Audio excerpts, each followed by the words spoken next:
In this episode, Jeffrey and I explore the world of photo contest, what to watch out for, how to avoid potential pitfalls, and why your goals and managing expectations matter. We're joined by Matt Payne, my friend and host of the long-running podcast F-Stop, Collaborate, and Listen, and co-founder of the Natural Landscape Photography Awards. Matt brings in-depth insider viewpoints about photo contest and what to consider before entering NLPA or any other competition. Before we jump into the episode, I'd also like to share a quick promotion of Matt's latest project, The Colorado Way, Life Lessons from High Peaks and the Colorado Trail. The Colorado Way is a photography book blending personal essays, striking imagery, and psychological insights from his 500-mile thru hike and lifelong pursuit of climbing Colorado's 100 highest peaks. The book launches on Kickstarter September 5th, and I really hope you'll help Matt bring this project to life. I've had the pleasure of seeing a digital version of it, and it looks amazing. It's also rather unique in the photography book space. After listening, join the discussion over on our Patreon, where all members, free or paid, can be part of the conversation. Now, let's get into it.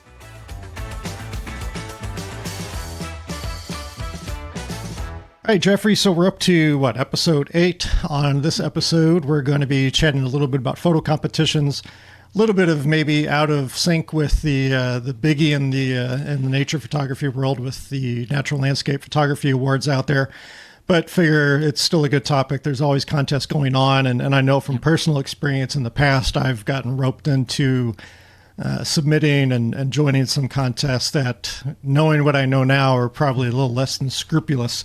So I don't know what your thoughts are on this one, but we can kind of just jump in and have at it. Yeah, I think it'll be a good topic. And I think it's good for any time, obviously NLPA entries are over by this point. You and I are still getting used to the whole podcast timing of when we record versus when it's going to release, which is like very time shifty. And then you throw in the prepping episodes for release, and it's like, I'm always confused what our current topic of the day is. Right, right. But yeah, there's always competitions to enter. And I think, like you said, it's good to know what you're getting into. And if you want to enter them, being prepared for them. So there's always a good time to talk about competitions, I think. Yeah. So I was thinking about this topic a little bit, and, we don't have the kind of behind the scenes insight to the photo competitions. We're obviously looking at it from the outside in terms of people that have submitted entries into the contest. And I think one of the things I've learned over the years is, what does the contest actually entail? What's the prize pool? What are the rules, licensing, and all that? So I figured we can kind of delve into that stuff. Yep. As we go through this episode. Give me just definitely. A second. Sorry. Heather just got on a call of her own. Give me just a second. Yep, you're good. Just messaged her real quickly. Oh, someone would like to join the room. Oh, what's this, Jeffrey? Oh, did you? What's this? I said we're not the experts, but maybe we can let somebody into the room who knows all about photo contest. There we go. Now this is genuine surprise. Yes, this isn't like last week's Sarah Marino. No. Woo! No. Jeffrey trying to fake excitement. Welcome to the show, Matt. Mr. Matt Payne. How you guys doing? Hey, man, what's up? Good. Oh, not too much. Been enjoying your guys' podcast. It's great to see more people trying to pull this off. Trying might be the operative word there, but yeah, that's the best you can do, right? Exactly. But no, I appreciate you jumping on here, and we truly did surprise Jeffrey. Yes. This might have actually worked out better than how I had planned it, but I just reached out to you, 2 days ago? We're like, hey, what are you doing Friday morning? Exactly. Yeah, totally. Awesome. So, yeah, to my genuine surprise this time. So. Yeah, to my surprise, you were actually available. Yeah, it's one of those rare days where I'm actually home. Yeah. So you said you've got a little bit of reprieve from your workshop travel right now, don't you? Yeah, I actually don't have another workshop until the end of August, but I've got a nice trip up into northern territories of Canada coming up in 4 days, where I'm going to go backpack into the Cirque of the Unclimbables with Nick Stover. So you are doing that, you lucky bastard. Yeah, that'll be awesome. That should be fun. How long are you going to be out there? Well, I leave on Tuesday and I don't get home until July 5th. So it's okay. So you'll be getting home right before I'm heading your way. I head your way on the 9th. Yeah, exactly. So we'll have to try to meet up. We're going to try to meet up with Shanda. John Fisher's coming with me, so we're going to try to meet up with Shanda Akins, and you obviously would be a nice addition as well. So we'll see what we can work out. So Yeah, anything else you've been up to? Obviously, the submissions for NLPA just wrapped up, what, 2 weeks ago? Has it even been that long? Yeah, let's see. We closed entries on May 31st. So about 2 days later, Tim sent us the catalog. This year, we employed the help of Matt Palmer. He helped us do prejudging this year so that we could, mix it up a little bit and Right. like not just rely on the four of us co-founders to do all the prejudging. And then about a week ago, Tim sent us the second version of the catalog after we've scored everything, just to like kind of help us establish kind of the breaking point for raw verification. Right. So that's kind of where we're at now. I think raw verification should happen any day now. Nice. So maybe backing up a second, probably most people listening to this are familiar with you, Matt, and who you are, but instead of just throwing out the lingo of NLPA. So Matt is one of the founders of the Natural Landscape Photography Awards. And Matt, I don't know if you want to, I know you've talked about it plenty, but maybe just give like a quick 30, 60-second rundown of kind of what prompted you to work with these other four folks, who they are, and why you felt like this was something you wanted to pursue. Yeah, so the four of us back in like late 2020, we were kind of equally frustrated with kind of what we were seeing in the photography competition space, especially for landscape and nature, in terms of like, it was a particularly bad year for International Landscape Photographer of the Year. As you probably know, they have like a top 200, and then they have a book that they produce. And it's pretty obvious that it's all based on composite scoring, and there's no how do I say this? No one actually sits down with the images and says, oh, maybe we shouldn't have 6 photos of the exact same composition in the book, right? And of course, like in their competition, there's anything goes. And so pretty much what you started to see is most of the stuff that was winning was all like super Photoshop heavy, a lot of composite work, a lot of stretching and warping and adding skies and just really, creative stuff. But obviously, if you're not somebody who's into that kind of thing, it's really hard for your photography to stand out in that field. And so we wanted to create a platform for photographers who maybe are a little bit lighter on the editing, to have some kind of platform for them to compete on a more even playing field. And most importantly, we wanted to create something that gave those photographs a place to live, a voice, and a platform for them to be seen and showcased. So, I mean, as you know, every year we produce these super cool fine art books. They're like 200 something pages, super high quality. And it's been a really fun journey curating all that stuff.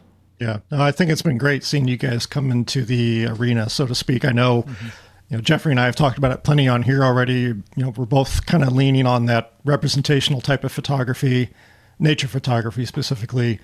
And, having entered some contests in the past and like you said, knowing you're going up against potentially heavily manipulated, heavily photoshopped creations as to representations of the natural world was obviously frustrating, but also disheartening. And as I think you and I, Matt, talked on my interview with you on your podcast, it's that disappointment of discovering that the thing that you're looking at with great admiration maybe didn't actually exist in that form, or, that moment never occurred, or what have you. So I really do respect what the four of you have done. And speaking of the four of you, why don't you share? I know Tim Park and Alex Nail and Rajesh.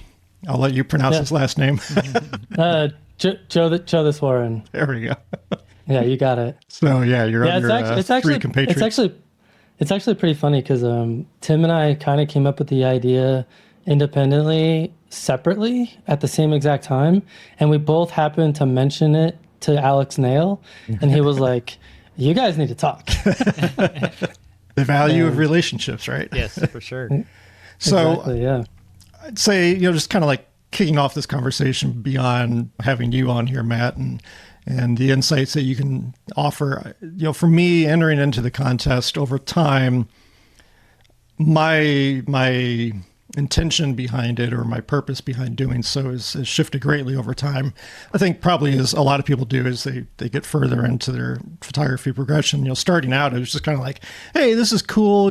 I got some nice photos. I'll throw them in there. And whether it was like a National Geographic Your Shot free to enter competition, which I never looked into the rules or anything like that, but kind of getting that social media exposure type thing, and the voting being almost a popularity contest more than anything, because it was all audience driven. So the person that had the more personal connections or social media following was quite likely the one to come out on top. So ranging everywhere from that to something like NLPA, where you've got very structured rules around what is allowed in terms of editing and processing and removal of things in the frame and so on and so forth. You do raw verification to back your representational aspect of the contest, back that up with the raw verification of files. And again, mine's evolved from like, hey, this is kind of a cool, fun thing, to at one point, I think probably with the first year or two of NLPA is very much, I want to get a sense for where I stack up against my peers. Right. And discovering that peer group is gigantic, and there's a ton of people out there who you've never heard of who have absolutely amazing work. And dude, realizing it's that wild. yeah. So you're like, well, maybe it's not quite an accurate measuring stick in that regard. And I think that's a trap, and we can certainly talk about it as like the potential negatives of entering contests too. But that's a trap of, I didn't rank, so my work's not good, but being able to take that step back and realize that, hey, there's thousands of entrants into these things, and you look at the caliber of work, and that's one thing I love about the books that you guys put out is, really is showcases very clearly the level of work that is being submitted. And I've, again, taken that shift from, well, maybe it's not a measuring stick so much as just do it for fun, do it. If I get in the book, that's really my goal at this point, is like, hey, I don't care where I finish. I want to get a photo in the book. So shifting those objectives over time. And Jeffrey, I don't know. I know we talked about NLPA a couple episodes ago, and I think you were, just with everything you were juggling in life, you probably didn't get your entries in this year. But have you done other contests in the past, and like, have you seen kind of a similar evolution of your reasoning for it? I think it's the similar evolution. You've got the popularity contest. I think when you first get into photography, those are the ones, I don't know, they must find you through Facebook marketing or something, but you enter in, and it's truly more of a popularity contest, right? You've got other people going, oh, go vote for my photo and things like that. And then you get into other contests. I've entered NLPA in the past, and I think it's a great contest to be in because it's more akin to my style of photography, and it keeps you from competing against those other images. And then, I've entered some other contests even since then. North American Nature Photographers has their little contest, and I've entered that in the past as well. But yeah, I think it's that whole evolution of as a photographer, you gravitate towards the contest as you start to read the rules more, right? Like you start to see what you're competing against, and it sort of defines the playing field and who you're in there with. So yeah. Can I just say, like, photography competitions on their face are incredibly and deeply flawed. Like, there's so many problems with them in terms of the fact that so many of them require you to pay for entries, which we do as well. I mean, ideally, we would say everyone can enter for free, and then if you get in the book, awesome. But the problem is like you have to pay for everything, right? I mean, we still don't like make money after 5 years. I was going to say, you guys aren't taking quote unquote salaries from NLPA. No, it's not like that at all. And then there's like, you have the other end of the spectrum where you have a lot of these competitions out there where you can enter for free, but then if you read the fine print, they can use your photo in perpetuity for whatever the heck they want. And a lot of people fall into that trap. And then they're like, how come they use my photo in the cover of their magazine and those kind of things? And then you have the ones where it's obviously just a money grab, and they've come up with some really nice marketing materials, and it's like $20 to $30 per photo per entry. And then you don't know who's judging the photographs. You don't have any idea like any of there's like no rules. It's just like, submit your best color nature photos, and then you you know what I mean? And like there's no ethos behind it. And so when we looked at creating NLPA, we spent a lot of time thinking about like how deeply flawed photography competitions are just to begin with. And we tried the best we could to address all of the things that we hate about photography competitions and make it a little bit more presentable and more fun. And also at the very core of it, we wanted it to be more of like a community initiative. Like once, like you're in the book and you are entering and you're sharing your certificates at the end of the year, like that becomes a community of like-minded photographers that you're now kind of like in with, so to speak. And so that's kind of like been what's our driving force behind the entire competition is a community and then like trying to solve all of the deeply flawed issues that competitions pose. Right.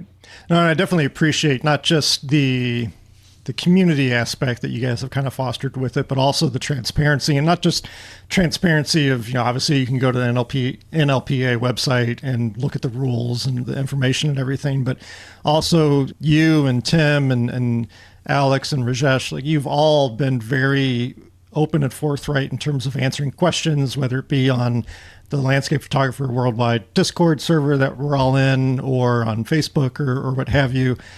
You're putting yourselves out there, you're making yourselves available, and I'm sure you've gotten inundated with stuff via email and that too, but whether you're tagged or you open up the conversation yourselves, I've never seen you guys really say like, oh, we don't want to divulge that, or we're not going to get into that. You all have always been very open and honest about your thinking behind things, and also seeking out input from the community in terms of, hey, what do you like about it? What do you think can be better? What maybe did you find frustrating with with past winners? Is there a trend or a commonality that you're seeing that we can switch up? So I really do appreciate everything you guys have done. And of course, you and I are friends. So, anybody that knows that might say, you're just, talking up your buddy here. But even if I didn't know you from Adam, like I would feel the same way. I've been really impressed. And you're out there doing it for people that you're not friends with, maybe your acquaintance online or whatever, but I'm not seeing you like hold back like, oh, well, it's not somebody I know that's asking the questions, so I'm just going to blow them off or whatever. So anyways, kudos to you guys for all that openness and transparency. That I think is hugely important. And to your point, a lot of what is wrong with other contests out there is you don't hear from the organizers either before, during, or after. You just don't hear anything at all. Like you said, the website might be very vague or lacking of information. Again, to your point, they're charging $20, $30 an entry, and then you go and look at the prize pool and it's like $1,000 in prizes. It's like, wait a minute, you've got how many thousands of entries that you're charging that much for, and where's all that money going to? So I don't understand how they justify that. I mean, that's just wild to me. Yeah. Well, and from my perspective, like it'd be easy for me to say, like, I don't understand how anybody could look at a contest like that and enter it, but I certainly did in the past. Because again, just I didn't know any better. I didn't know to ask those questions or think through all of those kind of back end detail kind of things. Kind of like signing up for a workshop originally, and like, do they have insurance? Do they have the required permits? And you don't know what you don't know. And it's always a fresh crop of photographers. It's always a fresh crop of photographers. Like you're always rotating through. So those contests that are relying more on that, we'll just collect some entry fees and give away a minuscule prize. You might burn some of those bridges, but there's always new people coming in, cycling through. There will be someone after that person, and so on. So sort of a as repeating the cycle. Pessimistic / opportunistic saying goes, there's a sucker born every minute. Exactly. And sometimes you're a sucker just because you don't know any better. So it's certainly not to mean derogatory towards anybody entering one of those contests. So I'd be curious, Matt, Jeffrey and I have kind of spoken to our evolution or why we've entered contest kind of to this point in our journeys. But from your perspective, and obviously you've got a biased opinion because you're running, I assume, what is now one of the biggest and most consistent nature landscape photography contests out there. But why would you encourage somebody who either hasn't entered a contest before, or maybe they have, but they haven't looked at NLPA, or also there's that argument of photography is art shouldn't be a competition, which I can kind of get behind as well. Definitely. Viewpoint on things. So I'd be curious to kind of hear your take on why should somebody consider entering a contest, whether it's NLPA or another one that would be equally respectable. Yeah, no, those are all good questions. I mean, one of the things that we desperately wanted to do and to want to do more of is give some form of feedback to people in terms of where they stand. And so one of the things we started in the very first year is we have those award certificates. So every image that you enter, you know how it was judged and rated by the judges, how far it got into the competition.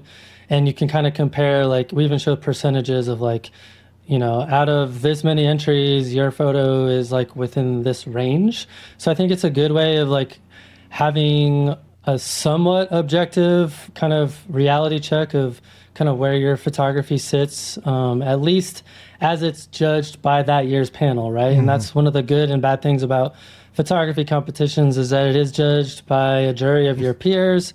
Ideally, and what we strive for is like it's a jury of your peers that are very talented and very knowledgeable and like are very good at identifying photography that's top level and top notch, and kind of like sifting out some of the images that might go a little bit unnoticed that like if you threw it onto Facebook, a lot of people would be like, but like if you have a like a panel of 6 people and look at it and they're like, actually that photo is really fantastic and here's why. That's one of the things we've tried to do. To your point, I enter competitions as well. And one of the things that I actually really enjoy about the process of entering a competition is that I force myself to sit down and look at my work from a little bit more kind of removed and objective perspective and try to get a feel for how to curate it a little bit better. And ideally looking at who the judging panel is and like, okay, that person really likes these types of images. It's an interesting mind thing too, because it's like, I don't actually recommend, like if Sarah Marino is judging a competition, I probably wouldn't recommend entering a bunch of images that are identical to Sarah Marino's work. Right. Because the first reaction she's probably going to have is like, well, I did that already. So right. It's not that good. So like, it's this kind of interesting thought process you go through, but I think it is an important process to like look at your work, curate it, be honest with yourself, and then set benchmarks for yourself. Like next year, I'm going to do a little bit better. I was actually, we said bad things about International Landscape Photographer of the Year, but like 2 years ago, I was actually pretty excited that I got like 3 images in the top 200 and they were completely straight. Like they were not. Totally revalidated your face in that contest, huh? Well, they picked me. Well, I mean, it was... No, I mean, it was just like, like I'm competing against people who don't set rules for themselves, and I did pretty well. So that's kind of cool. But, I think it's important to have an honest outlook and a good, healthy reason as to why you enter a competition. I think if you're entering to win, I think right out the gate, you're going to be setting yourself up for failure. Even though we've tried our hardest to like offer as many possible ways for people to win as possible, I think we have 16 different prizes you can win, which is pretty unheard of in competition land. Most of them have like 3 or 4, you know what I mean? Or 1. Right.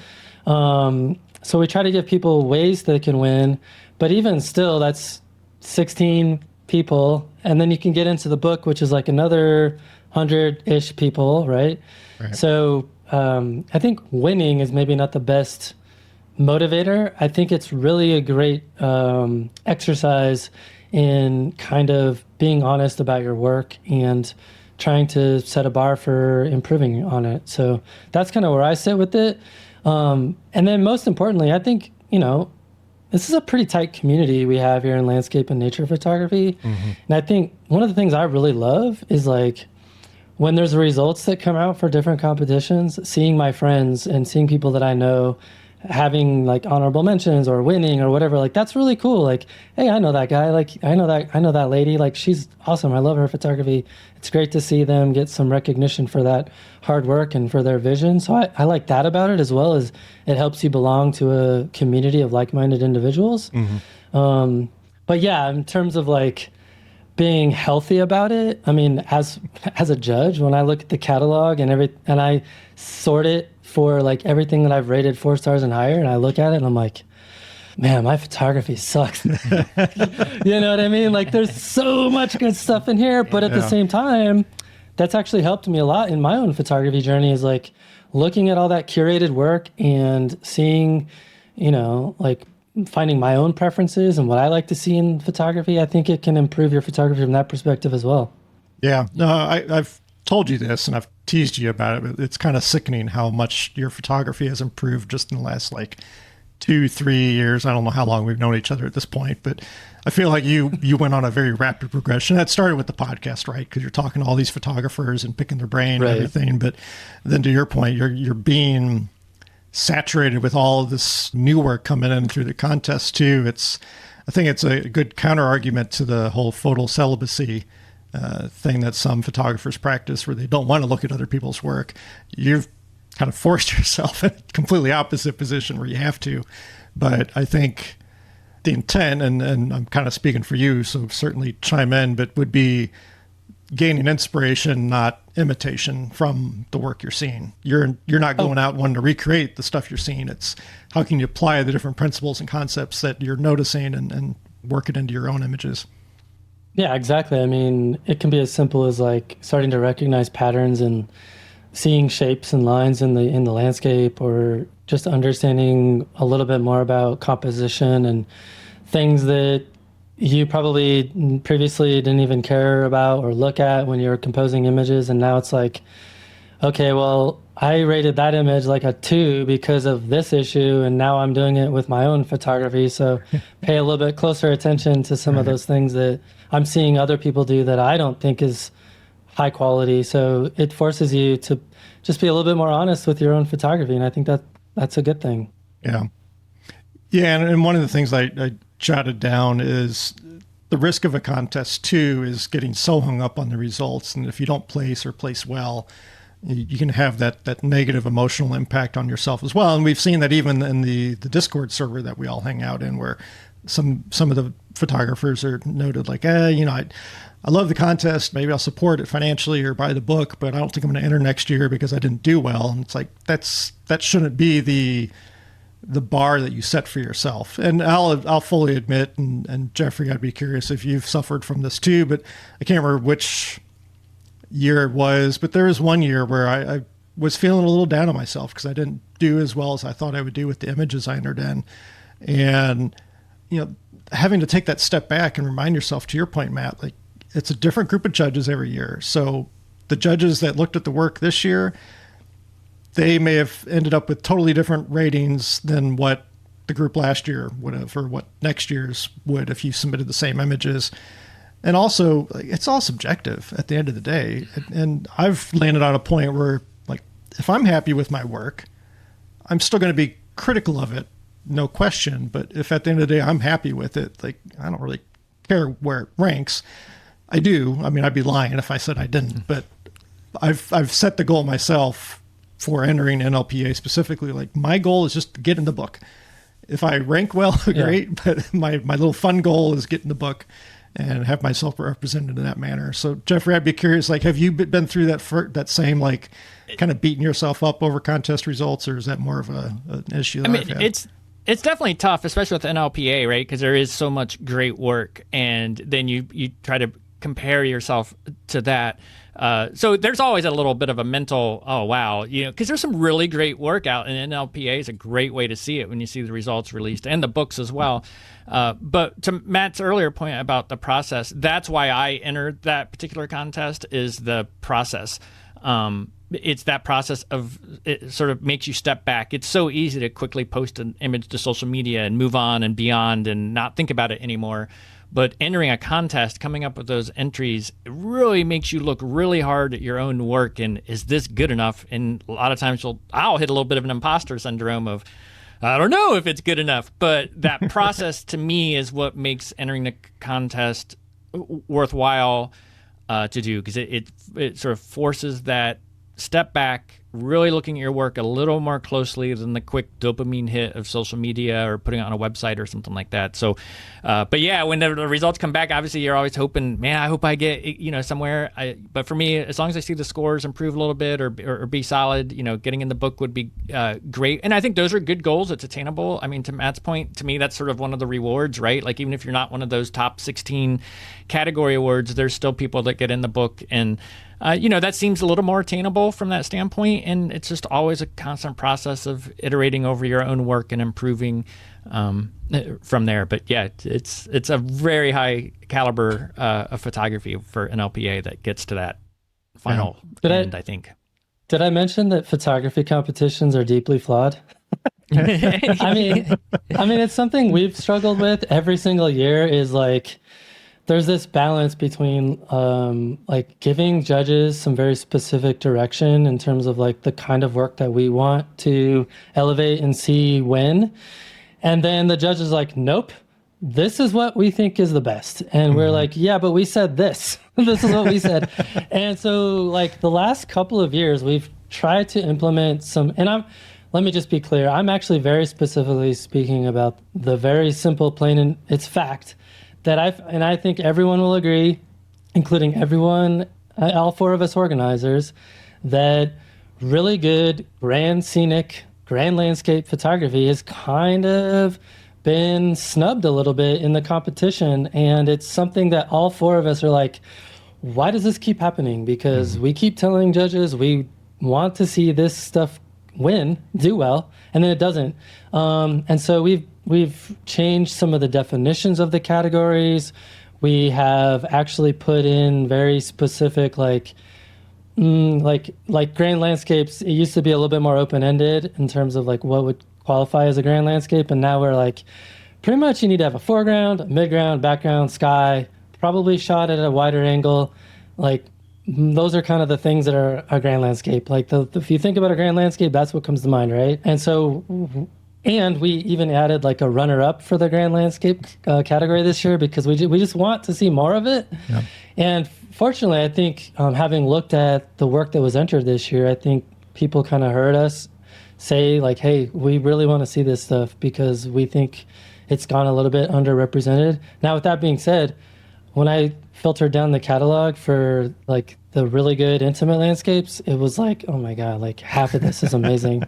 So it's hard, man. But yeah, it's we're trying to like influence it as much as we can in terms of like, hey, these people, we've heard loud and clear from the people that like to shoot this kind of stuff that they're not entering the competition because it just goes unnoticed. And so we're trying to address those issues as well. And that comes from like being open to feedback from the community. Like I had an hour-long phone call with somebody the other day, like, yeah, I don't enter your competition anymore because you don't like my type of photography. I'm like, it's not true, but I completely understand why you say that. Right. Well, and I think that's an opportunity maybe for you to talk through. So you've got the prejudging process you've referenced, and then obviously the actual judges coming in. And I know it's all on the website, and again, you've talked about it on your podcast elsewhere, but for anybody that's not familiar with the process for NLPA, maybe, again, just take like 60 seconds and kind of run through from the initial submission to identifying the winners, what that kind of looks like each step of the way. Yeah, it's a pretty long process. So the four of us co-founders, plus this year we added Matt Palmer, just to have another voice in the process. We get the entire catalog. The catalog is broken up into the various categories and the projects. And then our instructions are to basically evaluate them on a scale from 0 to 5. 0 being like, it's obviously a rule, like they've added a border or a watermark or something that's like obviously got major issues. And then all the way up to 5, which is like reserved for, like, if you have 1,000 images, you should probably give like 10 to 20 of them a 5-star.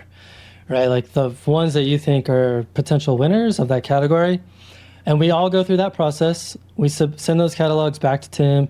Tim then collates all the scores and applies it, like finds out what the median score is. And then we look at the outliers. Like, let's say I rated something a 4, but then everyone else said it was a 1 or a 2. And we look at those images to make sure that, oh, you're right, that actually is pretty nice. So we have that process in place. Then once we get through that, then anything that makes it past that, we send out emails to everyone who made it past that stage to get the raw files. Raw files get submitted. Simultaneously, we then submit all of those remaining images to the 5 panelists of judges. Then they go through the exact same process that we did. They filter it based on their scores, and then they send them back to us. We do the median. We send it back out again for them to kind of reevaluate where things sit based on how other judges scored it. Then we come back together and we do like a 6-hour Zoom session and we talk through everything that made it to the very end. So it's a very long process. I think where we stand out a little bit is that most other competitions, composite score, so like that judging that happens, like if something gets a really high score from all the judges, it probably is going to win. Mm-hmm. Whereas what we found is that sometimes the longer you sit with an image and you have conversations with other people about it, you start to get over kind of that initial wow factor. Maybe there's other issues with the image that you didn't consider, like the composition isn't that interesting, or maybe it's a well-known composition that everyone has already done before, but you didn't know that because you live in America and the photograph's from New Zealand. So like that interaction between the judges is a really important part of the process where we can kind of deliberate and have those conversations about each image and hopefully come to the best result. Now this year, we're going to be implementing a few more processes to make sure that some of the images that we like in the prejudging get a little bit more consideration other than, hey, they've made it this far. Because before they didn't see how we scored it. So it just it made it past our stage. Right. So that's going to be a little different this year. Hopefully that'll help shape the results a little bit differently. But yeah, sorry, you said 60 seconds. I think 3 minutes. My bad. Whatever. Jeffrey did the same thing several episodes ago where I asked for a yes or no answer and he went on for like 3 minutes. So it's all good. It's all good. No, and again, I appreciate the transparency around the judging as well. And I find it interesting that you guys put so much effort into the prejudging process, because I think there's contests where they basically send the judges like everything, the junk and the stuff that wouldn't qualify technically and the whole bit, and let them weed through it, which again, you're not setting up an environment that's going to foster any kind of debate or discussion, because even if it's 500 images that each judge is having to go through, like that's a long process. And at some point there's probably a little bit of analysis fatigue, I guess would be maybe the way to frame it. So trust me, it can be rough. I mean, Tim actually sent me kind of the breakdowns for this year, kind of what we're looking at. And even after prejudging, we're looking at, give me 1 second. I'm guessing my 500 example is way too low, but yeah, like you're looking at around 500 to 700 per category. Okay. Well, I guess per category, that's not, it's a lot when you got 16 categories, but yeah, I'd say it's like roughly half. So we eliminate about half. Yeah. Which is still a lot of images that to your point, the whole goal is like to save the judges some time. Right. Because I will tell you, like going through it the first time when you first get the catalog, it's rough. It's like it's a process. Well, I think when it first came out and I kind of wrapped my head around how you all were approaching it with the prejudging process, I think my initial knee-jerk reaction was, well, but I want the judges making all of the determinations of which images should move on. But what I've come to appreciate is by you all doing the prejudging, and I respect all of you as photographers tremendously. So it's not like I don't have faith in your eye or ability to critique or anything like that. But by you putting in all that effort, even if it's a 50% cut, that's opening up the avenue for the judges to be more thoughtful and deliberate and spend some more time with the images, hopefully. And then as it gets whittled down, I know, that 6-hour Zoom session, you've shared some insights on some of those and some of the debates that have gone on. And was it last year or the year before where it just the group couldn't decide on one image over the other? I seem to recall. Year 2 was particularly challenging. Yeah, it was part of that was because we had 8 judges, and so it was an even 4-4 split. Mm-hmm. And it was often that way, and it was really difficult to get anyone to budge on certain decisions. So part of what we did is we whittled it down to 5 judges the year after that, and we implemented a few more rules and processes. this won't surprise you, but Tim actually coded in Python a judging system that's web-based. So each judge has their own URL during the live judging. And then it's rank-based voting. So like you pick your top 4. Like let's say there's 20 images on the screen. You rank judge them. So you're like, this is my, and then each number is assigned a score. So, or not a score, but like a value. So like a 1 counts for a lot. And a 4 maybe counts for a little bit. And you can, it's very useful in terms of like seeing what kind of rises to the top. Yeah. Tim, man, he's like a little coding wizard back there. He's pretty much built everything for NLPA, right? The website and the submission, like all of that is Tim, right? I think originally Alex did a lot of the work on the website. Gotcha. And Alex created the logo. But in terms of all of the like ordering system and the submission system, and all of the back-end IT stuff that goes on and organization of the catalogs and all that, Tim handles all that stuff. And then I do more of the marketing, promotion. I do anything that's the web now. So if there's a mistake on the website, you can blame me, which does happen, by the way. And then and then I fulfill all the US orders for the books as well, which has become a little bit easier because we have a fulfillment warehouse in Michigan that we use now. So all of the US books, starting year 3, we have them go to this warehouse. And then whenever we have an order, I just go into their website and I place the order. So it's a much better process than me. Like right now I have like 40 year 2 books down here ready to ship. That's so ready to ship? Ready to ship or available? Go. They're ready. They're packaged and ready to go. I just need some people to order them. Gotcha. Okay. So anybody listening to this, stop what you're doing and buy NLPA books. And on that note, though, on that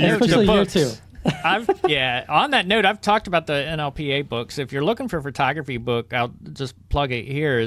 It's a great survey of some really great landscape photographers. Why I always encourage supporting a landscape photographer in their own individual work, on a book dedicated to them. This is a really good way to get just a wealth of different pictures from different photographers of different things to do. So if you haven't seen an NLPA book, it's well worth heading to the website to get it. Maybe lean towards year 2 for Matt's sake there. But I love them. It's one of my favorite things about the books, and why I always get one every year is just because it's a wonderful survey of what's out there in a form that you can sort of more deliberately consume and sit there instead of just scrolling on the web. So enough sales pitch there, but I think it's worth pointing out. You've got a video about some of the books, don't you? I included it in one of the books on just sort of how to deliberately consume landscape photography. But well worth checking out just because it's that survey approach to it that's just essentially curated, right? Like this whole judging process that we've talked about here, the photos that make that book have gone through a lot of really good photographers' eyes to get curated to this. So it's not just one person trying to make a buck curating it and like, oh, I think this will sell. It's someone's opinion on the work. So well worth checking out if you haven't already checked out an NLPA book.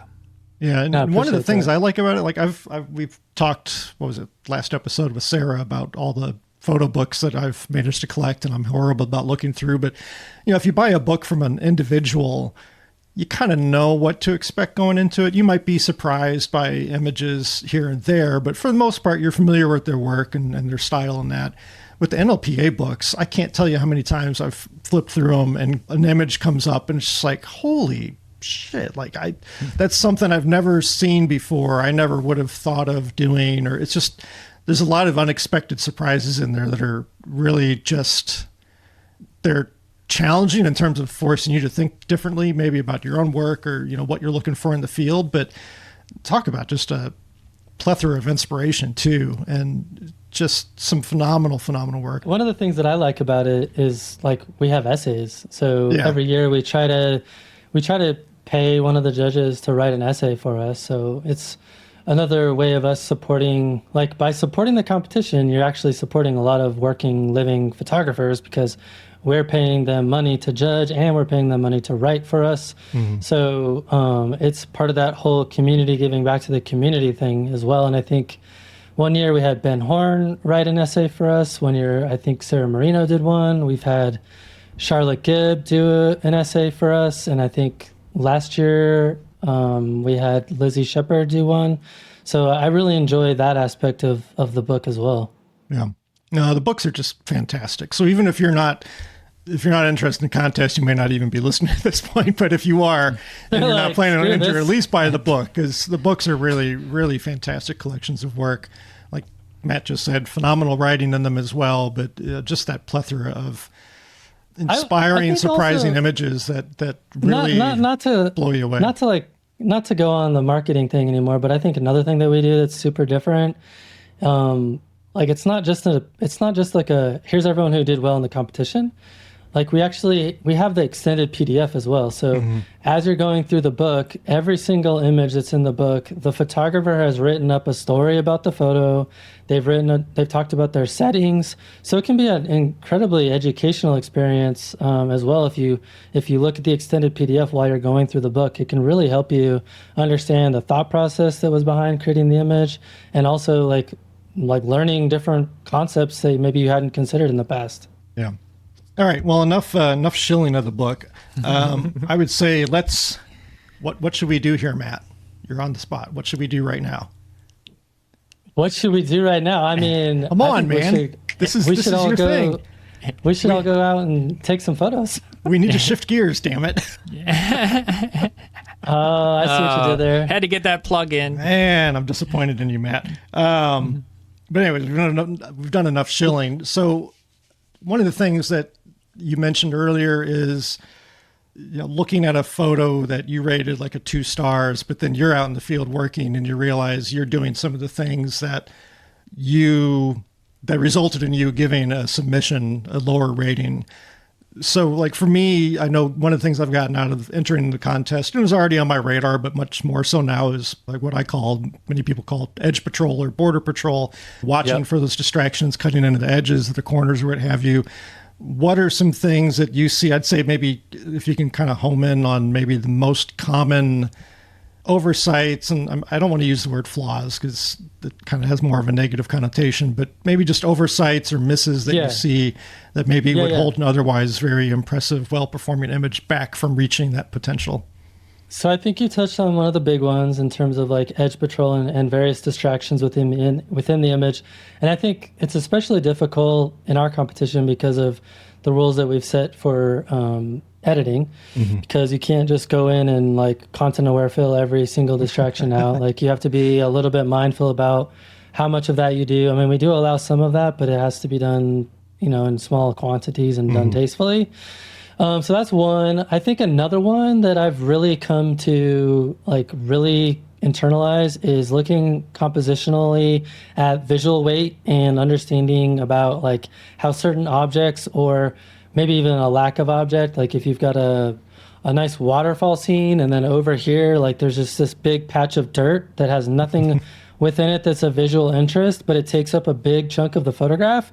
Like you have to deal with that somehow. Like either you need to maybe burn that down a little bit in post, or maybe recompose the image in the field so that it's not as like taking up that real estate. I love to use that visual weight metaphor. Like if you have this giant object in the frame and it doesn't really help tell the story or accentuate your main subject, why did you include it? And so I forced myself to ask myself those questions a lot more in the field. Like, okay, if I include or exclude that thing, does it help my photo or does it hurt my photo? And I think having those conversations with yourself in the field can be really valuable in terms of like getting closer and closer and closer to an image that is quite good. And so that's a big one for me, is understanding the visual weight of objects. And then also like just understanding how light affects a scene. There's a lot of images that get entered where it's like, compositionally, it's quite nice. There's not a lot of distractions, but like kind of boring and dull. There's not really much happening within the scene in terms of like the light playing a big role. And so I think understanding, backlight, side light, front light, or if there is no light, like how do you leverage reflected light? I think those are some of the things that I see most commonly within the review of images. And then lastly, big pet peeve for me, especially in those kind of chaotic forest scenes or things like that, is kind of understanding depth of field and like leaving in or excluding objects that are not in focus, I'm okay with certain aspects of your image not being in focus, but if it's like a huge distraction for the overall image, like I think that needs to be paid attention to a little bit more carefully by some people. Yeah, I think for me, depth of field, it comes down to intentionality. Like, is it obvious that it was intended to be part of the composition and the mood and feeling of the photo, or does it look like it was something that they just missed or overlooked or didn't care about? To me, it's pretty obvious between those two kind of ends of the spectrum of out of focus elements. I can't think of too many images where I've seen like, well, it's a little soft, but it still works. It seems like it's always the one extreme or there, like it really, really works, or it really, really doesn't and detracts from it. Right. I think the other one, and you're going to love this one, but I think I counted 25 images of Vesterhorn that were entered this year, which is I thought like you were going to say something about trees. There's too many trees. I thought we were going to get the bark comment here to get back for shifting gears, but we did actually have a lot of tree images too. But in fact, I remember Alex saying during prejudging, he's like, "I'm so tired of looking at trees." Oh no, I'm screwed. No, I mean, the problem is like there was just so many really good ones. Yeah, so it was like, geez. But, like if you're going to photograph those classic scenes like that, you really need to think about like, how is this any better than ones that have already been captured before? And how is it really showing off who I am as a photographer, right? Like, and I think when I'm prejudging, especially if I look at an image and it's something I've seen 100 times before, it doesn't really tell me much about you as a photographer in terms of who you are and like what do you bring to the table creatively. You can have a perfectly executed photograph of Vesterhorn in amazing light. Composition is completely dialed in, but like I've seen that photo so many times before. So it's like, why would I give that a 5-star if like there's another image that's perfectly composed, amazing light, like very few distractions, and it's of a scene I've never seen before, right? Mm-hmm. That they had to like piece through themselves and like understand how to arrange the elements, and like they haven't seen it before. So that's another one. I'm surprised to continually see people enter stuff that like it's been done 1,000 times before, Yeah.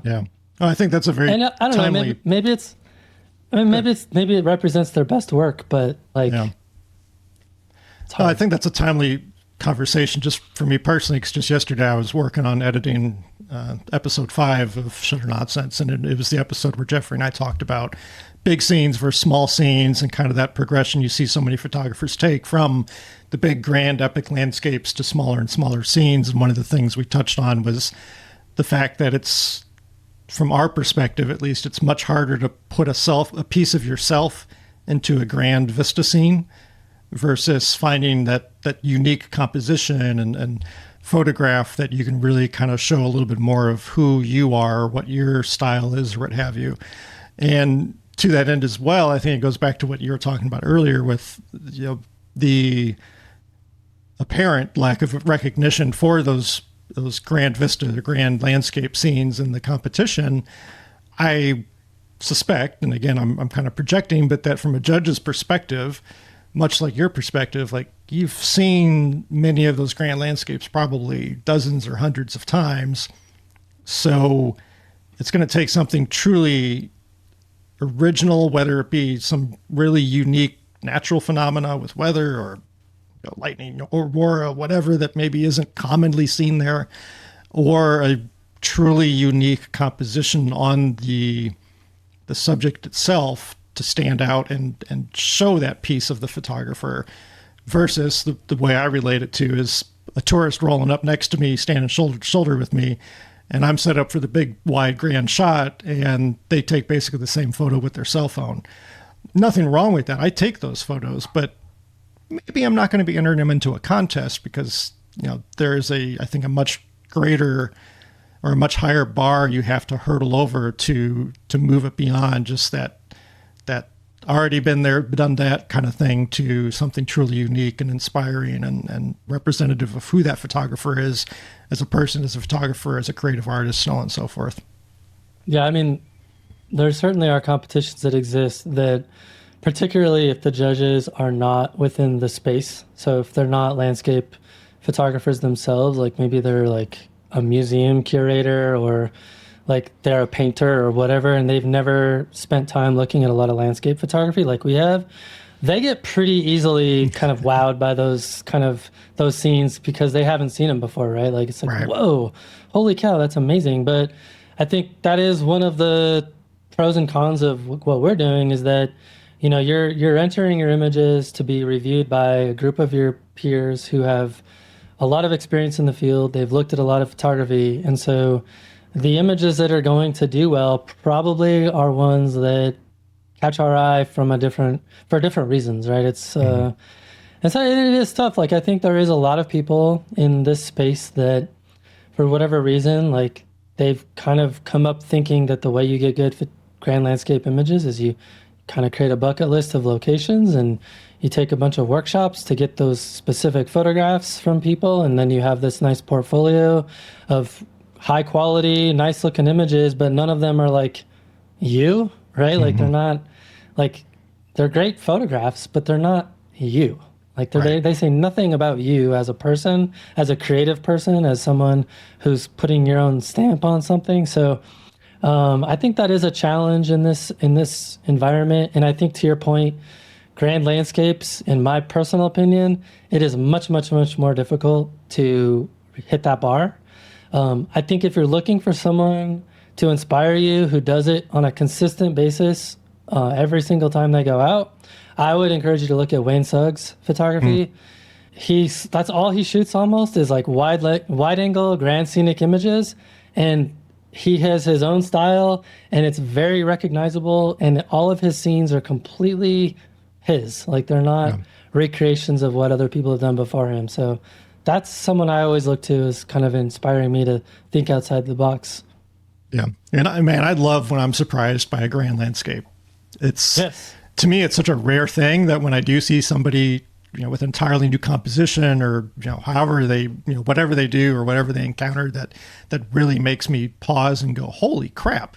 Like that is such an awesome feeling. It's just, I think it's so hard to do because of, you know, all the reasons we've talked about already. But seeing that, being surprised by a grand landscape is awesome. I was going to say I wish it happened more often, but I think that's what makes it special when it does happen, is that it is so difficult to pull off that, you know, you can appreciate all the more. Going back to something you had mentioned, some of the contests that include non-photographers in the mix or non-nature photographers in the mix.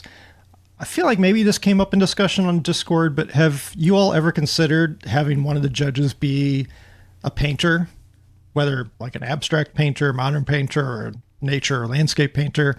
I'd be curious. I think it could be an interesting juxtaposition of like 4 photographers versus a painter, although that kind of gets you back to potentially stalemates again. But is that anything you all have thought about or considered? I don't think it's something we've spoken about in great detail, but I think mixing up the judging panel in any way we can is always something we're trying to do. I think that's an interesting twist on it for sure, because people who are painters have a completely different appreciation of kind of the visual arts and what they're seeing on the screen. I think you do run into some challenges where maybe they don't have the knowledge base in terms of like understanding why that might not be a great photograph per se, like, or maybe it's not an original image or something like that. So obviously, if you have 4 other judges to counterbalance that works out okay. But I think it could be interesting to add someone like that to the mix, but it's not something that we've talked about in great detail yet. Or maybe the other judges would hand select, here's the ones you get to judge and have at it. We've actually thought about doing like having judges have their own specialty area. So like intimate landscapes. Okay, Sarah Marino and Jennifer Renwick, knock yourselves out. Right. Like you guys just do that. But I think it's it complicates things quite a bit if you do it that way. Yeah.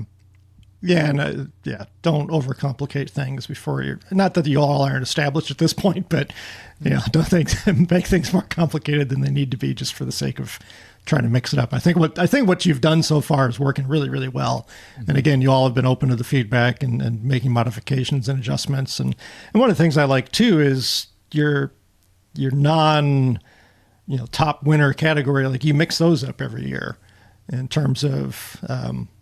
What was it this year? You had a woodlands, or last year there was a woodlands, but that's not necessarily going to be a category every year. Black and white landscapes. The special awards. The special awards. Thank you. I couldn't think of the term.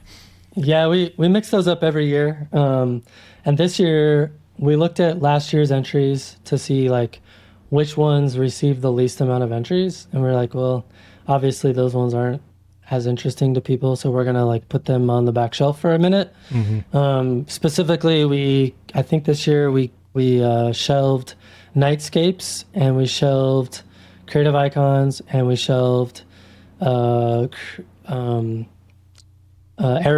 as well, I believe. Oh yeah, that's right. That wasn't a category. Didn't you was black and white? And black and white we shelved as well. Yeah. Yeah. So yeah, we like to mix it up. I mean, it's like. We don't see a whole lot of tropical landscapes entered, so mm-hmm. we thought that might be an interesting one to give people an incentive to enter those images. We love woodlands, but we like in the past, I think it was more like just like trees or something like that. But we wanted it to be a little. So we got a lot of woodlands this year. I'll just tell you that much. Right. We got what we asked for. Bad year for me. So I'm screwed.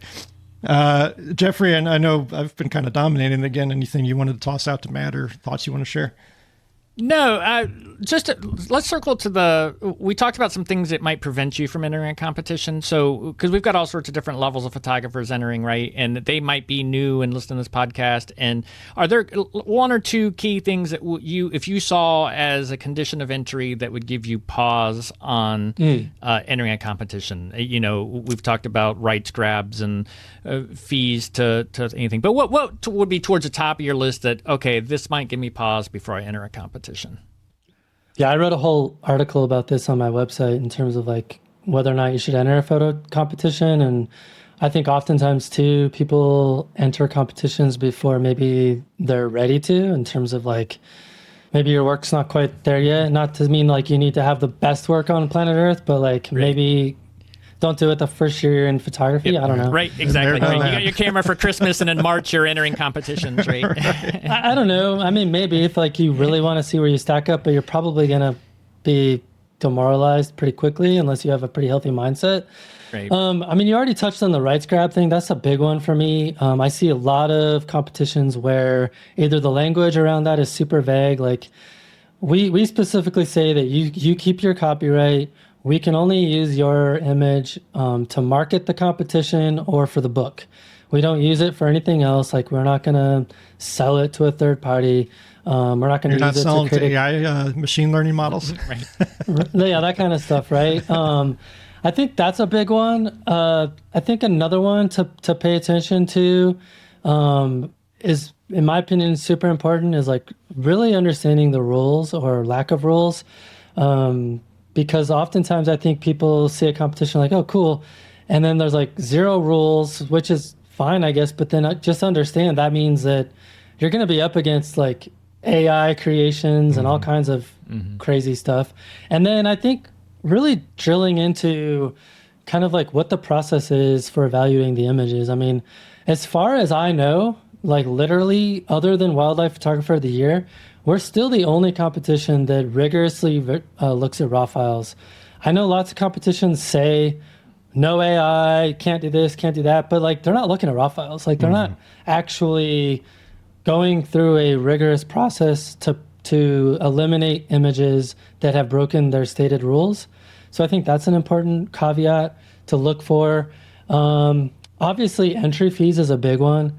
I don't know if it's a formula you should look at or what, but like if I look at a competition, it says there's a $2,000 prize and it's a $20 entry fee and there's only one prize, there's kind of some alarm bells going off in my mind in terms of like, okay, so how many entries do they need to cover their expenses? Like they need 20 entries or whatever, or 100 entries to cover their entire cost. Like, what are they doing with the rest of that money? You know what I mean? So those are obviously money grabs. There's some exceptions to that I still enter into. Like, I like Close-Up Photographer of the Year, even though I think why I like them is their entries are actually not that expensive, and they just have the one prize and it's fine. But I like their competition, and I think a couple more things: understanding who the judges are.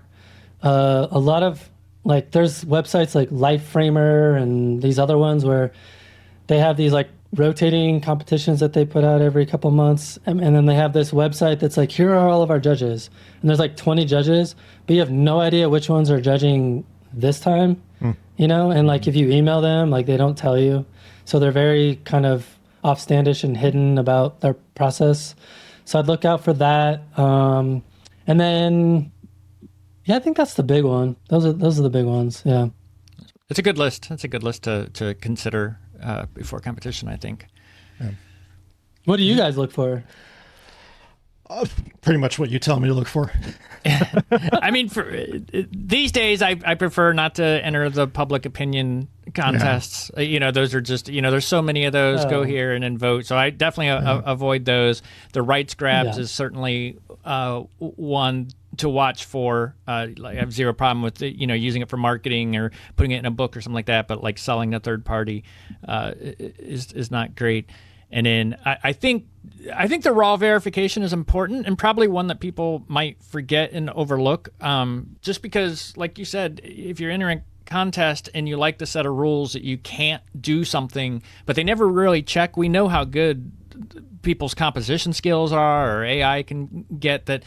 If you don't do that check, some stuff might get missed through. So if you're looking for sort of that fair judging, and it doesn't matter where it falls, if it's more NLPA where you can't do, the compositing pieces or whatever, but just making sure that people are playing by the rules. I think that raw verification might be something that you might agree with the set of rules, but if they don't have that last little step in there to sort of verify someone followed it, that you might be setting yourself up for failure. So I think that's a good call, and I'm not sure I would catch that one. I might just see, I agree with these rules. This is great. I'm going to enter. But that might be something I start to look out for a little more closely. Is, well, are you verifying once you've selected that they followed the rules? So those are probably my three big ones I would keep an eye out for. Do you remember that classic? I think it was 2022 when Outdoor Photographer was still a magazine, and they would do those kind of annual landscape photography competitions. And the photo that won was a clear, obvious composite, and in the rules it said you can't do any composites. Yeah. And they just gave the guy the prize, and it was this huge controversy because nobody was actually looking to see if it followed the rules or not. That's a good example of that. Yeah. Well, and then to not even course correct and do the right thing once it was called out, that right there. I mean, it's one thing for them to have it happen. It's another to just say, screw it. We're just going to stick with it. It shows a pretty poor ethical and moral standing, I think, in that regard, or just a complete disregard for caring about the contest that they're supposedly invested in running. So, did I mention photography competitions are flawed? I seem to recall hearing that somewhere before. So we're around the hour mark at this point. Jeffrey, do you have anything else? I've got a couple things I've noted here that I wanted to wrap up with but you got anything else you want to throw out? Yeah, no, I don't. I think we've done pretty good at covering the topic, so we'll see what you come up with here. So I think at least one of these might stir some hackles of some folks out there. Maybe not, hopefully not. But how do you... Can't do that. Yeah. I know some of the feedback NLPA has gotten since really inception is the lack of female representation in the winners, whether overall or category winners.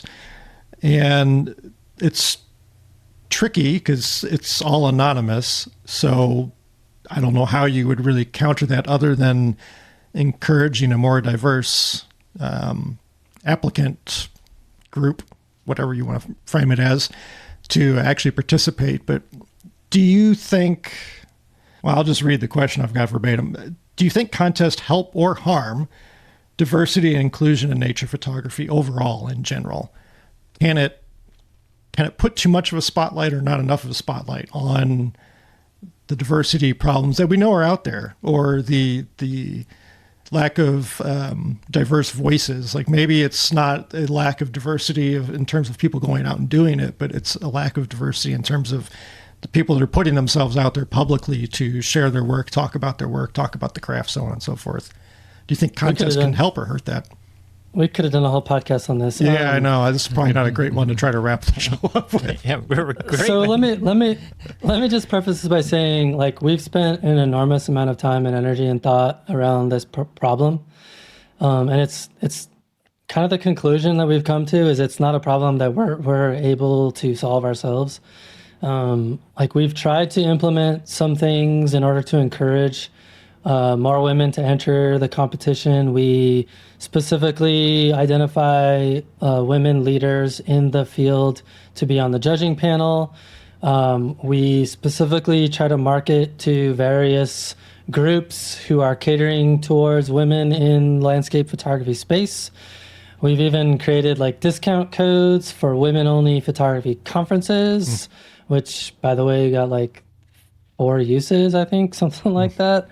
I've had lots of conversations with other women who I've incredibly valued their opinion and their thoughts on this particular subject, which, by the way, there's not a lot of agreement out there on this one and from where they sit as well. And again, I'm just a dude.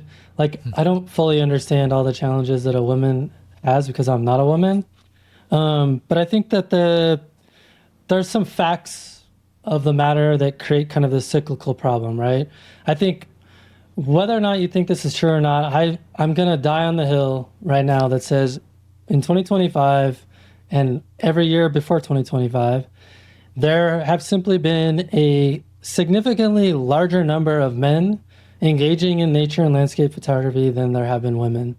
The reasons for that are maybe not that important, but perhaps relevant to the conversation. Typically women are, there's cultural issues at bay. Like, they're not usually like raised to be super competitive. Like, they're more collaborative. You should meet my niece. Right. Well, we're painting with big brushes, right? I know. Like, they've been told their whole lives that they can't do what men can do. Like, obviously not all of them have that. Typically, and again, painting with a big brush, men are a little bit more like physically like athletic, and like that kind of goes really well with being an outdoor nature landscape photographer. You're hiking for long distances, you're backpacking, you're sleeping outside, you're pooping in the outdoors. Like, there's a lot of women that I know in photography who don't want to do that stuff, right? And I've talked to my wife a lot about this. I have an advantage as a man in landscape photography because I'm willing to do all of that really stupid stuff to get a photograph, right? And it doesn't bother me maybe as much because I like it. Now, again, there's probably thousands of women who like to do that stuff too, but I'm saying as a percentage, there's just more men who are doing that stuff than women. And then the other variable, I know I'm not answering your question, but I gave you a tough question. The other variable is like, okay, women typically are really, really, really good at like abstract art and intimate landscapes and smaller scenes and like pastel colors and softer scenes and things like that. And I love a lot of women photographers. Like, there's honestly my favorite almost all my favorite photographers are women, by the way. And there's a lot of men doing that same stuff, doing it really well as well. So they're kind of at a disadvantage. They're outnumbered. And then it becomes this cycle, right? If you see less of who you identify as a woman in landscape photography, you see less of those people doing well in an award or doing well in a competition or entering competitions. You're kind of saying to yourself, well, if none of my peers who I think are really good are winning, why should I enter? Why should I try to compete? And so you have less people entering. And then to make it, I don't know, worse, like most of the women I've talked to who I think are the best of the best, they're like, yeah, I don't enter competitions. Like, straight up. I just don't enter them. I don't think they make sense. So you have this like double-edged sword of like, women screaming about how they're underrepresented, while at the same time, they're not actually like putting themselves out there to be represented. And again, painting with a big brush, but like, you guys got to enter the competition if you want your work to be seen and be judged. And so, like, we've been trying to do as much as we can to encourage that behavior. But at the same time, like, you can't go the other direction and be unfair and say, like you couldn't just say, okay, only women can win this award. I think that would not be fair. Mm-hmm. You would get a lot of negative press for it. It's just really tough, man. I think competitions are maybe not the equalizer for this particular problem. And I think it requires a lot more thought and conversation. And, you know, at the end of the day, hey, ladies, like, you need to enter. Yeah. And just to emphasize, this isn't an issue just with women photographers either. It's any for sure. minority group or, you know, group outside of the traditional white male or even male. Absolutely. When you start looking at other countries that have kind of come up and in the forefront of nature and landscape photography. So yeah, it's an interesting problem. And I would suspect that maybe, unfortunately, whether we like it or not, a contest may just put more of a spotlight on the problem that already exists in the nature and landscape realm. And, you know, whether it's looking at the winners or flipping through the book and seeing a whole, I've never gone through the book and like tick marked, you know, diverse, not, but so presumably the impression would be it's a less diverse selection in the books too, just again, because of raw percentages and everything that kind of amplifies what's there. Let me be clear. Like, we've done that work. We've compared the number of entries with award winners and prize winners and people who are in the book. And women are disproportionately overrepresented based on the number of entrants versus men. So like already like they're doing better than men, their peers. There's just so fewer of them doing it. And I think that is the crux of the issue is like, if you have 20,000 photographers and 1,000 of them are women and they're all competing in a competition, like it's very likely that the same amount roughly of people are going to be represented in that competition, right? It's just a law of this numbers. Right. Yeah. And unfortunately, I think that, you know, from outside looking in, people aren't thinking of those percentages. They're just looking at the raw numbers, which to your point isn't an accurate representation of the true scenario or what have you. So we'll move on. Like you said, that could be an entire topic of conversation. Like, I knew I was throwing you a bit of a tough curveball there to wrap this. That'll be a future diversity in landscape photography episode. I'm not even sure we want to broach that one. I've tried. Like, I was going to say, you've had podcast episodes and women's panel and. Yeah, I did a women's panel. I thought it was really interesting and educational. Mm-hmm. And, like, it's a very complex problem with a lot of variables and things that go into it. Right. And I think at the end of the day, the individual photographers themselves, maybe, like, you just need to put yourself out there, enter the competitions, and see what happens. Like, we don't know who's entering. We don't know the gender when we're doing judging. I think women do pretty darn well in the competition when they submit really good photographs. So, like, I don't know what to say there. Yeah.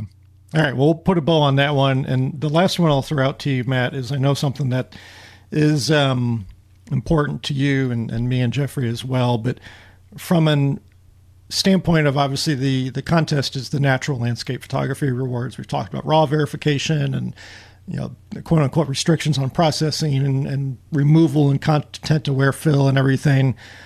Do you feel like NLPA has had a positive impact in terms of driving awareness around the importance of more representational nature photography and kind of battling the potential pitfalls of unrealistic or fantastical imagery that's out there? And Jeffrey and I just talked about this on our episode 4 AI podcast, but the risk of heavily composited images or AI manipulated or created images of the natural world that may hinder the ability to reinforce messaging around preserving what's actually out there versus just appreciating the fantastical world that's online.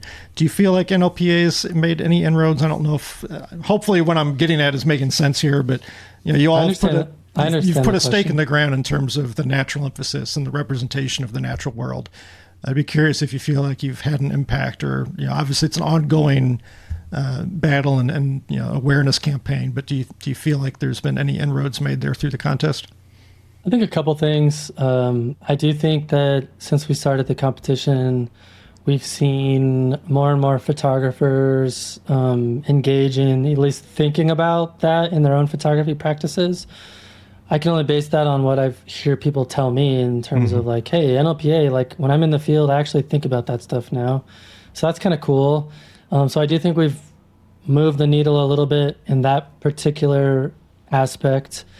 We have seen other competitions implement similar rules and processes in their competitions to kind of accommodate what I think is a growing kind of reappreciation of kind of what photography originally was all about, which was, it's capturing a moment in time that was really awesome and really cool and really special. And it can also be a completely abstract, unrealistic thing that's artistic. With that being said, like nature and reality can be art if it's done well.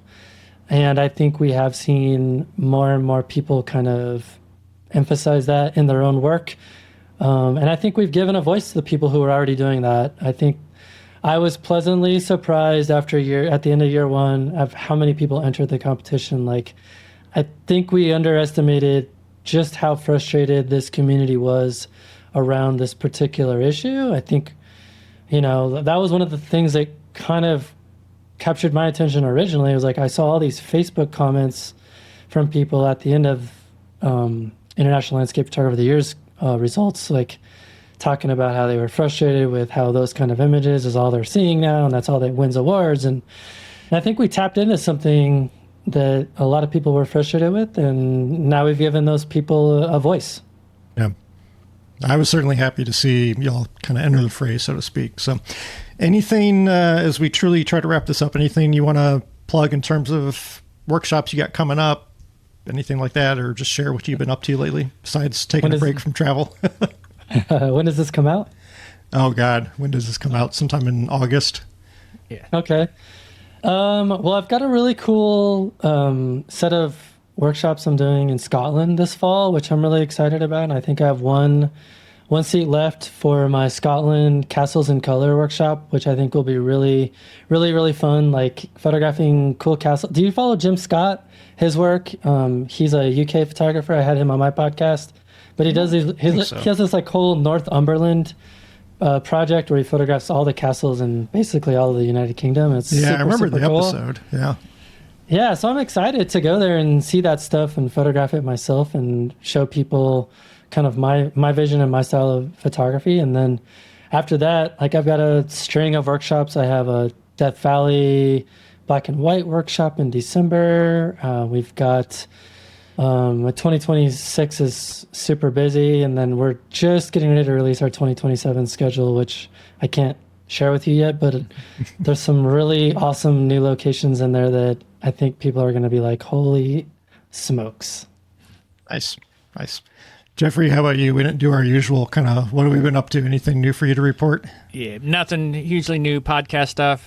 Did a one-on-one workshop earlier this week, which went well. And then I've got a still secret. Some people know. Michael knows sort of what I'm working on, but a little small secret localish project that I'm working on, but it's still secret for the moment. Cool little project. I love that. I'll give you that. Yeah. Yep. Yeah. All I got is my box set. At this point, it's August, so God willing, I'm sold out. But if I'm not, box set's finally available. That only took forever. Otherwise, how many images are in your box set? I bumped it up to 12 this year since it's an actual 12. box. I'm able to include some more. So it's 12 images, 3/4 inch box with same silver embossed text on the front like I do with the folios. Oh, that's right. You've got volumes 1 and 2 back there, don't you? Yeah, they're super cool. I recommend you guys check them out. The images are fantastic. So that's 2 plugs I've gotten from my friends on look here at that. Doing and good. I'll give you a shout. I realized midway through this episode, I've got a Matt Payne original back here behind me, for those of you on camera. So anyways, the box set, I would guess I've still got them available by end of August, but those are available.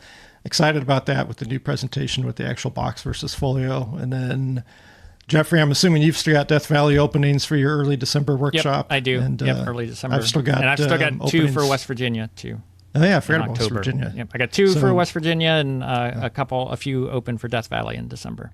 Gotcha. And then Awesome. Nathan St. Andre and I still have openings for our Utah workshop, Southern Utah workshop for kind of end of October. He's got some things in the work that may spur some signups. So I don't know by the time this comes out. Hopefully we'll have sold it out, but you can take a look at that too. Information's on our website. So yeah, I think unless either of you have anything to chime in with, we can wrap this thing up. I think it was a good conversation. Matt, thank you for joining on such absolute notice and authentically surprising Jeffrey this time. Yes, like genuine surprise. His fake surprise with Sarah. Because my fake surprise was so terrible with Sarah. So. Oh, I've listened to. I told you last night. I've listened to your little woohoo like 5 times. It cracks me up every time. We need to work on your acting skills. So, anyways, Matt, again, thank you, and I'll give my usual thanks for listening, thanks for watching, and until next time, take care, everybody.